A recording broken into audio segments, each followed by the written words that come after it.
sedikit garis bawah ini. Ini terjadi di mana-mana. Karena unik jurusan ini. Ini ada plus, ada minus. Jadi plusnya, nah kalau jurusan ini karena unik atau orangnya jumlahnya sedikit, tambah juga informasinya orang banyak nggak tahu, jadi bingung, nggak ada otaknya nih. Plusnya adalah, tapi ini memang nggak sinkron. Ada nggak sinkron itu ada begini. Nggak sinkronnya di kebutuhan perencanaan personilnya ada. Butuh jurusan kearsipan misalnya. Tapi begitu dia masuk, ini nggak tahu mau ditaruh di mana.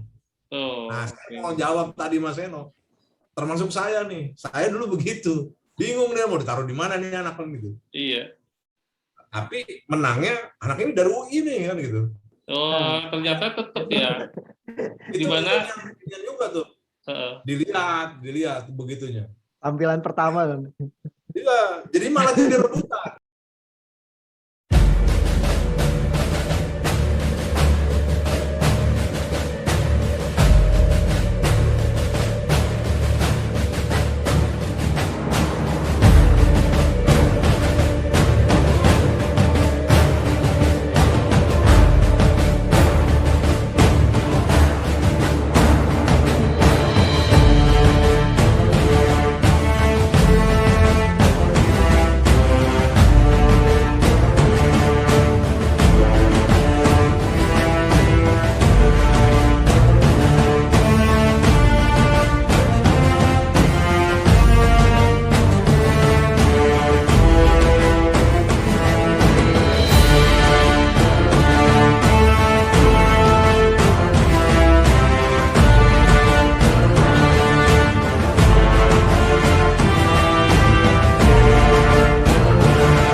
Oke, semuanya selamat datang di podcast Gedung 9.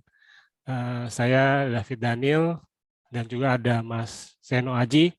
Kita hari ini episode yang kedua mengenai arsip dan dunia kearsipan di institusi militer dan kepolisian. Oke, silakan Mas Seno. Ya. Terima kasih Mas Dape. Selamat pagi, Mas, selamat datang Mas Hamka dan Mas Ahmad Fauji ya, atau kita panggil Ji. Ya, ini untuk kali ini kita tepat banget besok tuh ulang tahun kemerdekaan. Nah, makanya nih saya dan Mas David nih janjian nih merah putih nih. Karena memang kita harus makin cinta, makin tua, makin cinta kepada Indonesia gitu kan. Dan tema hari ini adalah arsip dan militer atau bela negara lah. Karena memang tiap-tiap anak bangsa itu harus bisa membela bangsa dan negaranya.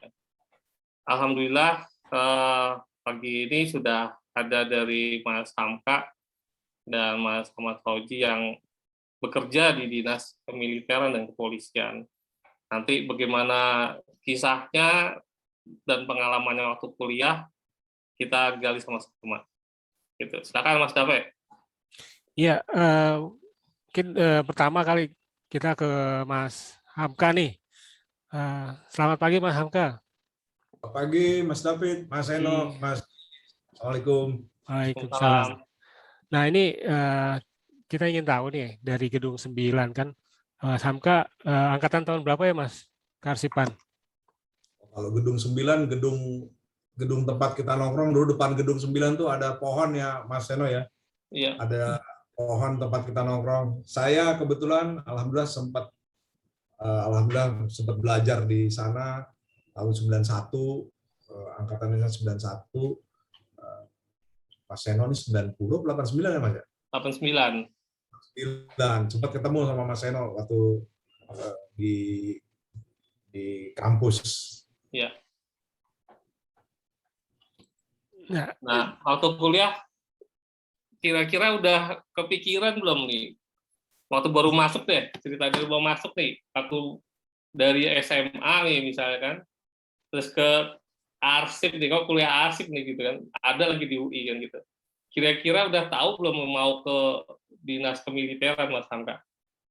Nggak ada sih ya. Jadi ini kayak ngalir aja. Artinya gini, kalau untuk kuliahnya dulu itu ngambil karena kebetulan dekat rumah saya itu ada Mas Yanto ya. Mas Yanto itu 88, 87 ya, 87 ya yang yang di di BI BI. ya. Jadi Mas Yanto itu kebetulan juga satu klub sama saya di basket. Jadi sama-sama pemain basket tuh sama Mas Yanto kalau Mas Yanto wajib jadi pemain basket karena keluarganya semuanya pemain basket. Oh, Dan gitu, rumahnya samping lapangan basket, jadi dia memang orang tuanya seneng mungkin kalau anaknya nggak kemana-mana jadi main basket. Itu adik kakak ya, Mas Yanto tuh semua pemain basket dan pemain basket Kecamatan Ciputat, jadi pemain inti itu. Cerita Mas Yanto cerita tentang kuliahnya gitu ya. Terus yang menarik dari beliau cerita adalah yang enak kuliah di sini langsung kerja nih katanya gitu. Karena memang pada saat itu kebutuhannya mungkin tinggi sekali kan. Kemudian yang nggak juga ini adalah saingannya masih belum banyak katanya. Itu yang saya ingat banget. Oh, saingannya belum banyak. Yang penting dulu kan kuliah di UI dulu gitu kan. Itu adanya di UI lagi kan itu. Cuma ternyata malah begitu jurusannya ya sebetulnya ya Mas Angka. Belum lihat jurusannya, belum lihat. Yang penting UI dulu deh. Yang penting UI dulu. Tapi kuning. Dari situ sih sebenarnya udah kebayang bahwa wah ini pasti gampang dapat kerja kan itu. Itu sih ininya. Karena si Mas Yanto aja di bank kan gitu. Waktu itu BI zaman 80-90-an itu kan kalau orang kerja di bank itu udah ini aja juga tuh kan gitu. BI pula. Bank kan gitu. Dulu saya pengennya masuk BI juga sebenarnya gitu. Siapa tuh bisa di BI gitu. Nggak ada gambaran mau masuk ke TNI.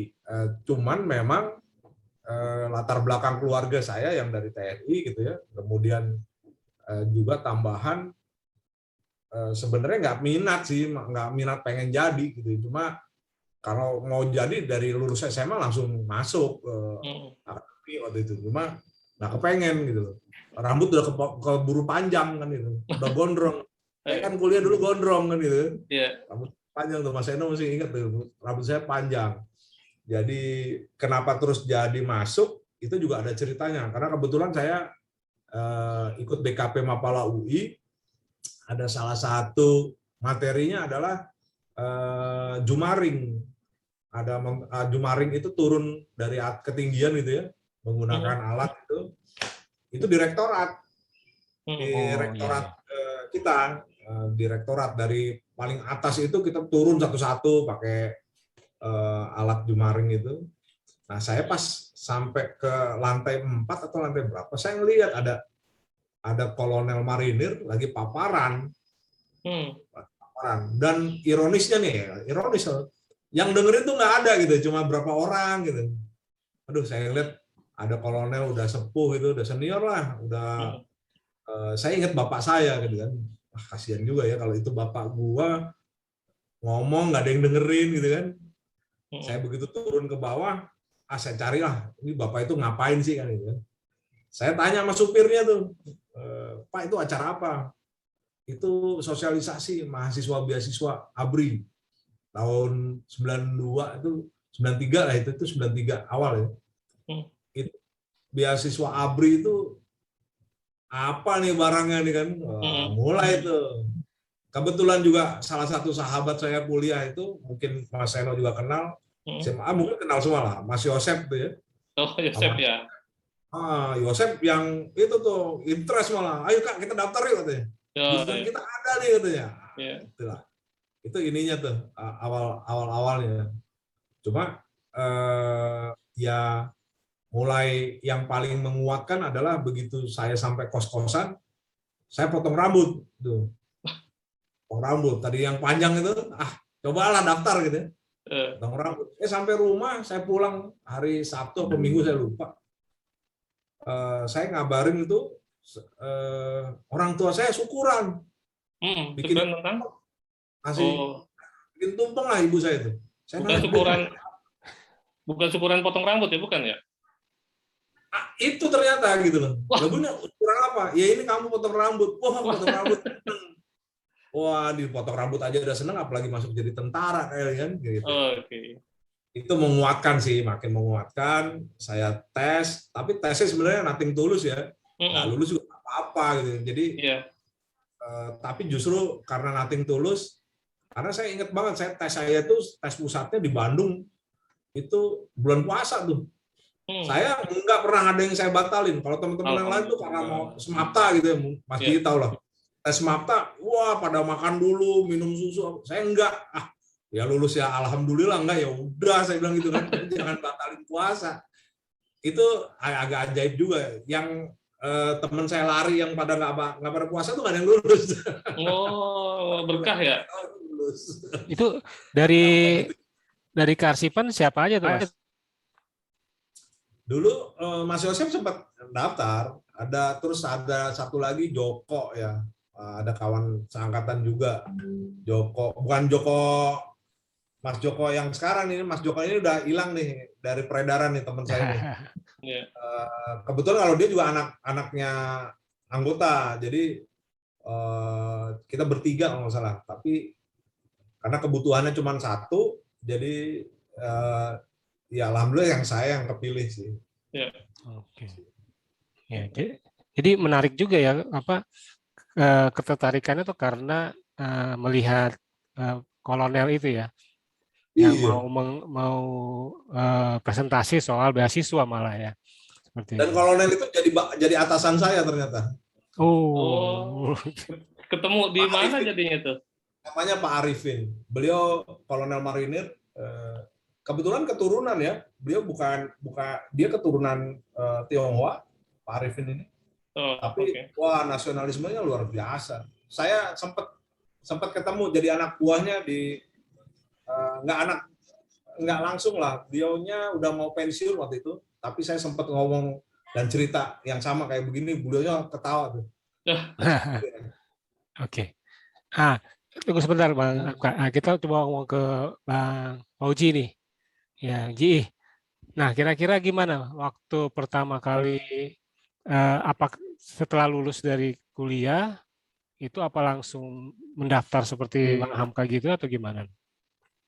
Oh, kalau aku kayak ini melalang buana dulu ya Bang. Iya. Kalau saya keliling-keliling nggak jelas nih. Termasuk waktu zaman kuliah tuh biasa naik Vespa sama teman-teman lainnya pada bergilir keliling-keliling nggak jelas gitu kemana-mana. Jadi ya ngikuti alur aja apa adanya. Jadi saya lulus tuh tahun 2002. Saya masuk di D3 Kearsipan itu tahun 99. Itu masih jurusannya D3 Kearsipan tuh saya angkatan yang terakhir sebenarnya.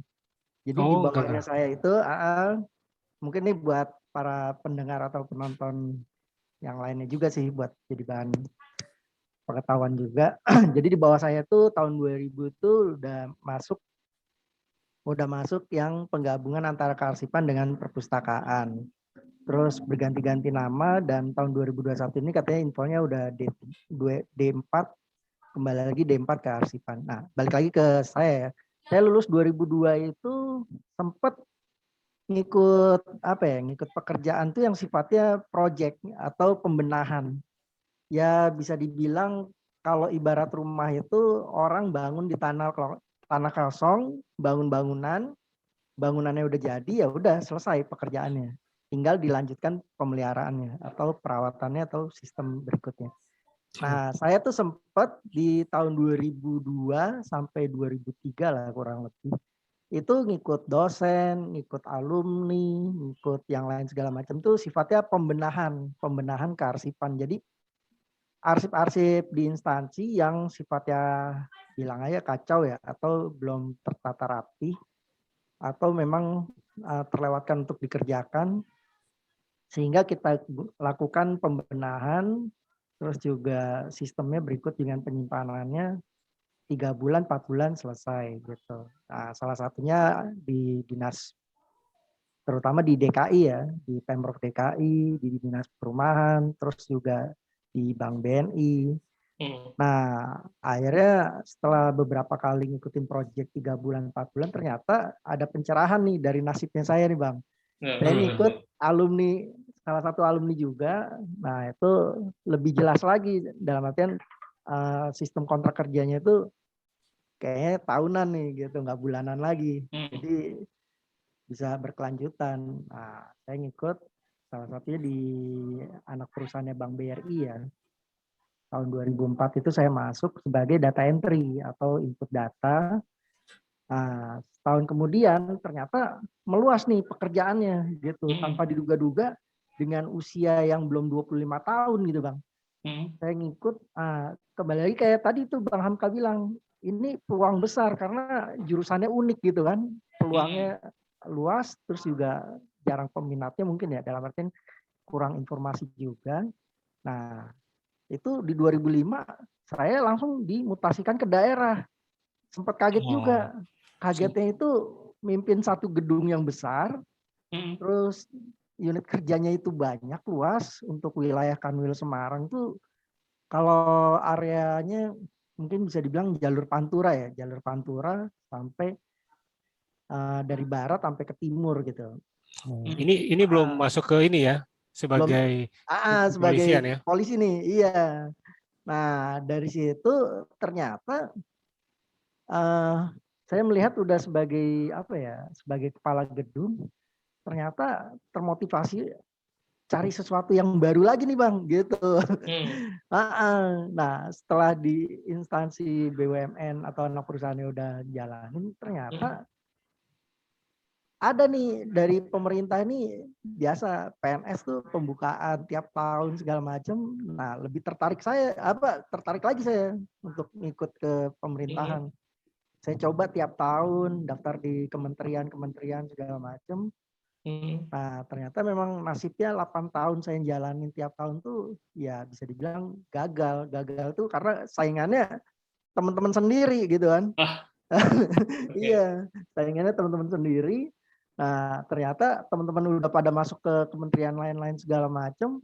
Nah, kesempatan saya masih terbuka juga ternyata. Di tahun 2010 saya coba daftar di kepolisian ya, gitu. Saya coba daftar di kepolisian.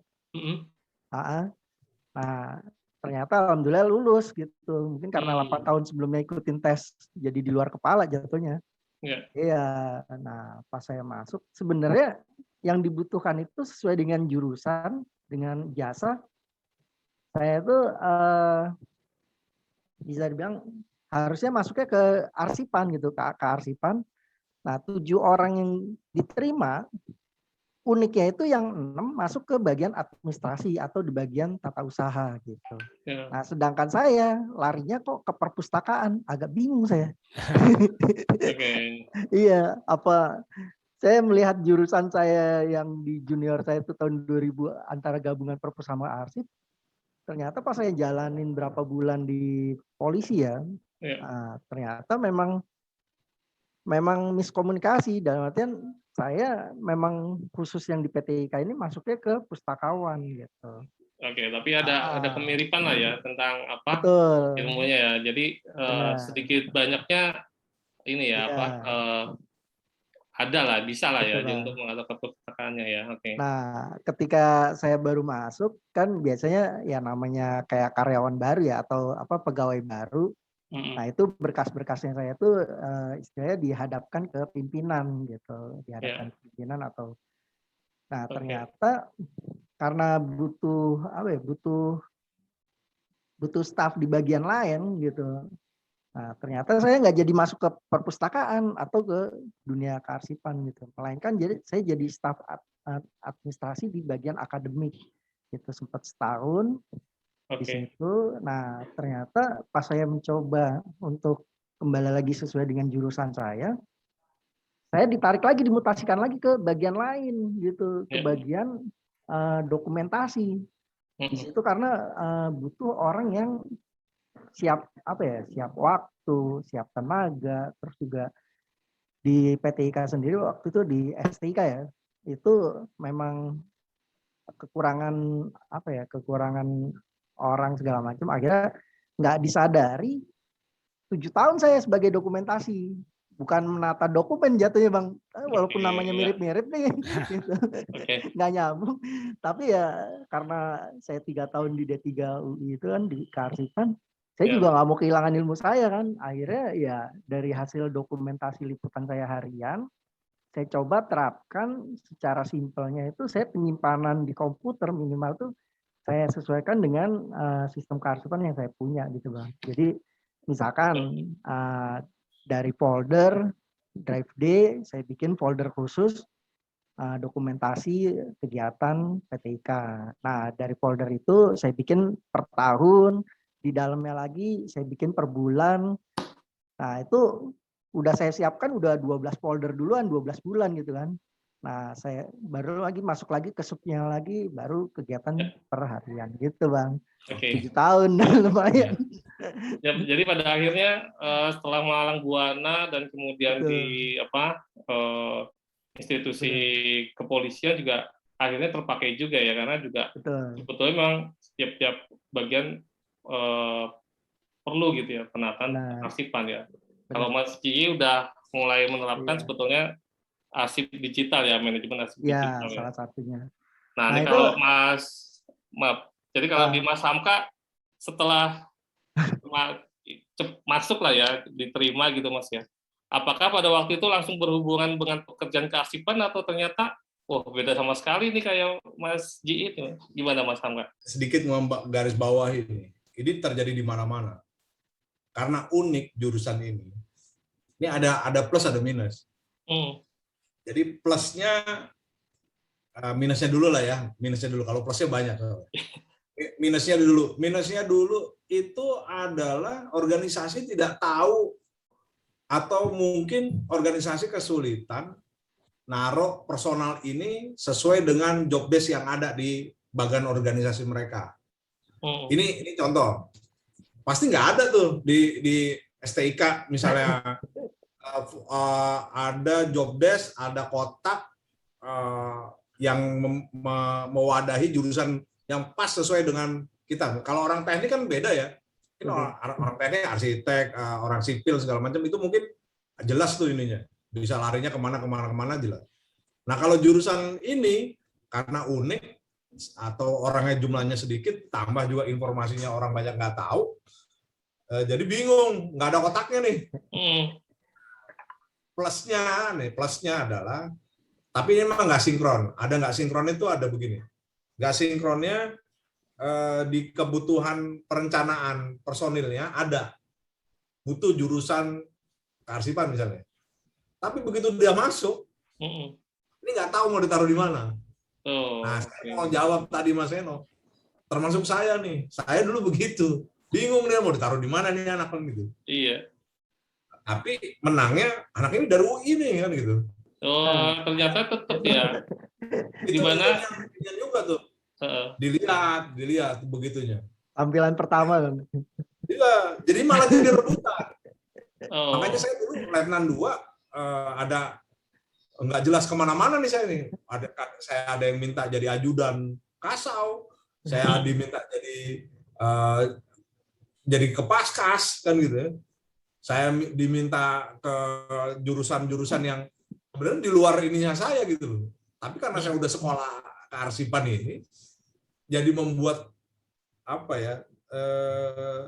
korpnya jadi nggak jelas kan gitu kan. Kalau di TNI kan, kalau di Polri mungkin multi korps ya, nggak ada korpsnya. Kalau di tempat saya kan harus ada korpsnya. Ini anak korpsnya apa kan gitu. Karena di ADM, administrasi, ADM itu ada 3 kalau di AU ya. ADM personil, ADM keuangan, ADM kesekretariatan. Ini beda-beda nih. Karena ini sarcapnya juga lain. Sarcap itu dasar kecabangannya. Jadi kalau kita jadi kalau Letnan 2 itu harus punya kecabangan. Cabangannya apa? Kecabangan operasi itu penerbang, paskas, navigator kan gitu. Habis itu pendukung kayak elektro, teknik kan gitu. Nah, begitu bicara di jurusan kita, bingung. Ini anak apa jurusannya kan gitu. Di ADM-nya apa nih? ADM administrasinya.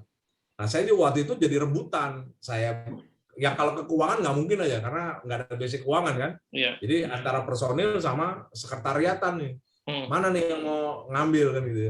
Itu juga lucu tuh. Itu pengalaman unik karena yang tadi saya bilang, tidak semua organisasi itu memiliki job desk yang sesuai dengan bagian organisasi yang mereka miliki. Ya. Nah, ini juga itu jadi saya berikan masukan begitu saya udah pangkat Kapten Mayor, kebetulan saya di pengadaan personil, itu saya bilang jangan sampai salah nih. Kita minta jurusannya spesifik, begitu udah masuk ke satuan bingung mau taruh di mana. Karena itu pengalaman pribadi kan gitu kan. Jadi saya bicarakan itu akhirnya dibikin dulu kotak organisasinya, baru diambil isinya siapa orangnya kan gitu. Kalau dulu kebalik. Nah, mungkin senior-senior yang zaman dulu lebih antik lagi tuh kan gitu. Iya. Sehingga saya, tapi ya ini nilai-nilai positifnya pengalamannya saya jadi banyak. Saya semua jurusan yang atau kegiatan yang ada di TNI saya udah ikut semua jadinya. Ya mungkin kalau Bang Daud langsung keikat di set, langsung keikat sampai beliau terakhir itu ya udah nggak kemana-mana. Dia juga kadang jealous tuh ngeliat saya, lu enak ya Kak, lu bisa ke sono, bisa ke sini, bisa kemana-mana kan ya. Atau jadi ini saya Mas Hamka, maaf. Jadi rupanya di Auri sendiri selain Mas Hamka ada juga ini ya alumni kita ya, arsipan ya, Mas Daud ya. Itu tahun 88 kalau nggak salah masuknya ya dia arsipnya ya. Beliau itu ya angkatan 88. 88 masuknya ya, 1 tahun sebelum Mas Hamka kali ya. Wah, jauh. Oh, 2 tahun ya. Milsuk terakhir, Milsuk tuh berarti 91. Oh. 91. Mas Hamka boleh diceritain itu kayaknya yang saya tahu tuh ada Milsuk, ada Wamil ya. Apa betul 2 atau sebetulnya 1 program ya Mas untuk jurusan kearsipan bisa memasuki institusi militer gitu Mas? Kalau sekarang mungkin malah nggak ada itu semuanya. Semuanya jadi prajurit karir namanya. Kalau dulu waktu kita cerita masih kuliah nih, waktu Mas Hamka mendaftar nih. Ya, ada Milsuk, militer sukarela, ada Milwa, militer wajib. Oh, jadi kalau Milwa sekarang undang-undangnya nggak ada. Jadi undang-undangnya sekarang semuanya udah sukarela masuk. Makanya karena sukarela jadi karir di sana kan gitu. Jadi prajurit karir. Jadi nggak ada lagi yang wajib. Tapi dengan undang-undang terbaru lagi yang ada yang sekarang ini yang apa namanya cadangan ini, komponen cadangan mungkin berbeda lagi. Saya udah nggak terlalu tahu itu ininya. Cuma kalau buat yang adik-adik yang masih kuliah itu program untuk masuk seperti kita dulu itu masih ada dengan 2 cara. Satu beasiswa, ya, beasiswa TNI, kemudian mereka masuk ke PAPK. Jadi SPAPK. Itu ada dua yang apa Mas Hamka? Boleh disebutin PAPK-nya? PAPK itu apa? PAPK itu prajurit karir. Oh. Jadi SEPA-nya Sekolah Perwira Prajurit Karir, namanya SPAPK. Dan saya terakhir itu jadi komandan di sana untuk mendidik para lulusan sarjana, dan saya dulu kebetulan malah program khusus untuk kedokteran. Jadi program khusus kedokteran itu semuanya dokter 161 itu program khusus nakes ya pertama, jadi Gakes istilahnya dulu, bukan nakes, Gakes tenaga kesehatan, program dari Panglima TNI. Nah, itu saya sempat jadi kepala sekolahnya lah kalau di inilah kalau gampangnya. Dan Satdik, Komandan Satuan Pendidikan untuk mendidik yang dari sarjana-sarjana itu. Nah, kalau buat yang jalur itu masih ada sampai sekarang. Dan saya suka ngintip tiap tahun suka ada, masih kebutuhan itu masih suka ada. Masih ada jiwanya ya Bang ya? Masih lah. jiwa komandan di Ini tempat-tempat yang buat Ya. adik-adik yang masih kuliah nih kan sekarang ini ya namanya manajemen record dan arsip, kira-kira ada kemungkinan bisa masuk itu nggak, Mas Hamka? Atau bisa lewat jalur itu nggak untuk menjadi prajurit?